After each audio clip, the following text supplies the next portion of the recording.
Hi everyone. ఈ వీడియోలో నేను జావా స్క్రిప్ట్‌లోని యారో ఫంక్షన్స్ గురించి ఎక్స్‌ప్లెయిన్ చేస్తున్నా. ఈ యారో ఫంక్షన్స్ కాన్సెప్ట్ అనేది ES6 వెర్షన్ కాడ్నించి ఇంట్రొడ్యూస్ చేశారు.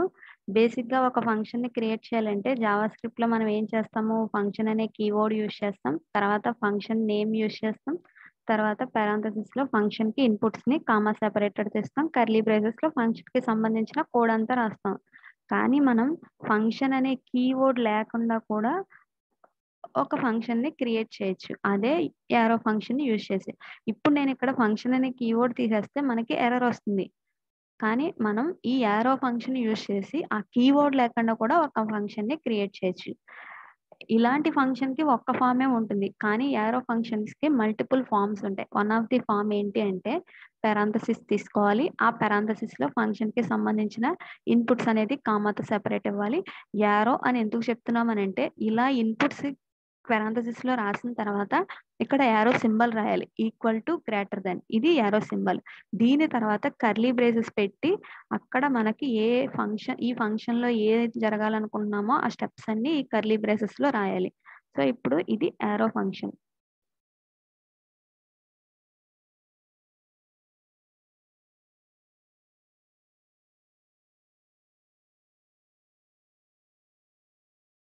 ఇది యారో ఫంక్షన్ అంటున్నాం.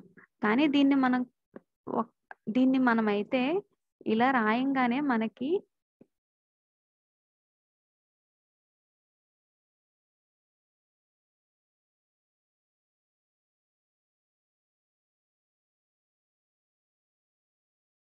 నార్మల్ ఫంక్షన్స్‌ని ఎలా కాల్ చేస్తాము? ఆ ఫంక్షన్ నేము, దానికి కావాల్సిన వాల్యూస్ పారాంథసిస్‌లో పెట్టి పంపుతాం. కానీ ఇప్పుడు ఇది ఫంక్షన్ అని చెప్తున్నాం. దీన్ని కాల్ చేయాలి అనంటే కంపల్సరీ ఏదో ఒక దాంతో ఐడెంటిఫై చేయాలి. ఇలా రాస్తే యారో ఫంక్షన్ అని చెప్తున్నాం. కానీ దీని పర్పస్ ఏంటి? మనం తర్వాత ఎప్పుడైనా కాల్ చేసుకోవాలి. ఇప్పుడు మనం డైరెక్ట్‌గా దీన్ని ఎలా కాల్ చేస్తాం? దీనికి ఏ నేమ్ ఇవ్వలేదు. కాబట్టి మనం ఏం చేస్తామనంటే ఇలా రాసి దీన్ని ఒక వేరియబుల్‌లో స్టోర్ చేసుకుంటాం. సో, ఇక్కడ నేను సమ్ అనే ఒక వేరియబుల్ ఇస్తున్నా. దాంట్లో స్టోర్ చేసుకున్నా. సో, ఇది యారో ఫంక్షన్ అని చెప్తున్నాం. ఇప్పుడు మనం ఈ యారో ఫంక్షన్‌ని కాల్ చేయాలంటే, ఆ యారో ఫంక్షన్ ఏ వేరియబుల్‌కైతే అసైన్ చేసామో, ఆ వేరియబుల్ నేము పారాంథసిస్ పెట్టి ఇన్‌పుట్స్ ఇవ్వాలి. సేమ్ ఇందాక ఎలా అయితే మనకి అవుట్‌పుట్ వచ్చిందో సమ్ యాడ్ అయ్యి ఇప్పుడు కూడా మనకి అలానే వచ్చింది. కానీ ఈ రెండిటి వల్ల బెనిఫిట్ ఏంటి అనంటే, మనకి యారో ఫంక్షన్స్‌ని యూజ్ చేసి సింపుల్‌గా కోడ్ అనేది రాసుకోవచ్చు. ఫంక్షన్ కోడ్ అనమాట. అంటే ఎలా అంటే ఇదొక ఫార్మ్ అని చెప్పాను కదా! ఈ యారో ఫంక్షన్స్‌ని యూజ్ చేసి ఇంకొక ఫార్మ్ ఏంటి అనంటే, మనకి ఆ యారో ఫంక్షన్‌లో జస్ట్ సింగిల్ లైనే ఉంటే, మనం ఈ కర్లీ బ్రేస్ అనేది పెట్టాల్సిన అవసరం లే. ఇప్పుడు ఇప్పుడు కూడా మనకి ఇందాక ఎలా అవుట్‌పుట్ అయితే వచ్చిందో సేమ్ అదే వచ్చింది. అదే విధంగా ఇప్పుడు మనకి ఆ ఫంక్షన్‌కి జస్ట్ ఒకే ఒక్క పారామీటర్ ఉంటే, అప్పుడు మనం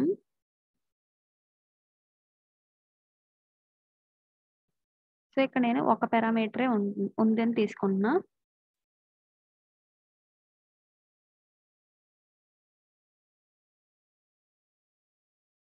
సో, దాన్ని కాల్ చేస్తున్నా.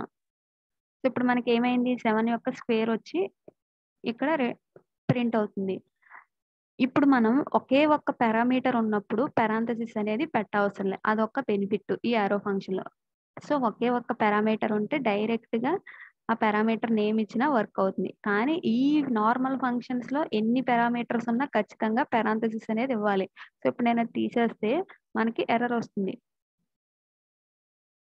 కానీ యారో ఫంక్షన్స్‌లో సింగిల్ పారామీటర్ ఉంటే ఆ ఫంక్షన్‌కి మనం పారాంథసిస్ ఇవ్వకుండానే జస్ట్ ఆ పారామీటర్ నేమ్ ఇచ్చి తర్వాత యారో సింబల్ అండ్ స్టేట్మెంట్స్ ఏదైనా కావాలంటే అది. ఒకవేళ మనకి మల్టిపుల్ స్టేట్మెంట్స్ ఉంటే అప్పుడు మనం ఈ కర్లీ బ్రేస్ అనేది యూజ్ చేసుకోవాలి. లేకపోతే సింగిల్ స్టేట్మెంట్ అయితే పారాంథసిస్ అదే కర్లీ బ్రేసెస్ అనేది యూజ్ చేయాల్సిన అవసరం లేదు. అదొక ఫార్మ్. అండ్ ఇంకొకటి ఏంటి అనంటే మనకి యారో ఫంక్షన్‌లో జస్ట్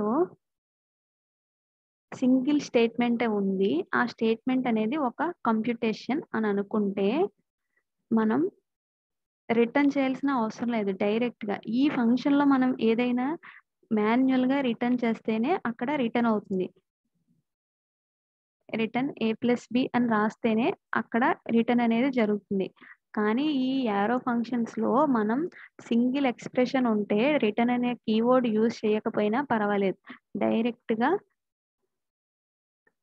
సో, ఇక్కడ నేను యాడ్ అనే ఫంక్షన్‌కి పైనున్న యాడ్ అనే ఫంక్షన్‌కి 2 పారామీటర్స్ పాస్ చేశా. సో, ఇప్పుడు నేను స్క్వేర్ అనే ఫంక్షన్ యారో ఫంక్షన్ కదా! దాంట్లోకి ఒక వాల్యూని పాస్ చేస్తున్నా.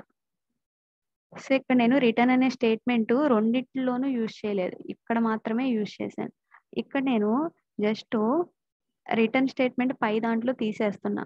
ఇప్పుడు మనకేమైంది పైన ఏమి ప్రింట్ అవ్వలే అన్‌డిఫైన్డ్. ఎందుకంటే ఆ ఫంక్షన్ ఏమి రిటర్న్ చేయలే నార్మల్ ఫంక్షన్. కానీ ఇక్కడ కూడా మనం ఏమి రిటర్న్ చేయలే. కానీ యారో ఫంక్షన్ యూజ్ చేసాం కాబట్టి బై డిఫాల్ట్ సింగిల్ స్టేట్‌మెంట్ ఉంటే ఆ సింగిల్ స్టేట్‌మెంట్ రిజల్ట్ అనేది యారో ఫంక్షన్ ఆటోమేటిక్‌గా రిటర్న్ చేస్తుంది. ఎక్కడైతే కాల్ చేస్తామో అక్కడికి రిటర్న్ అయిపోతుందనమాట.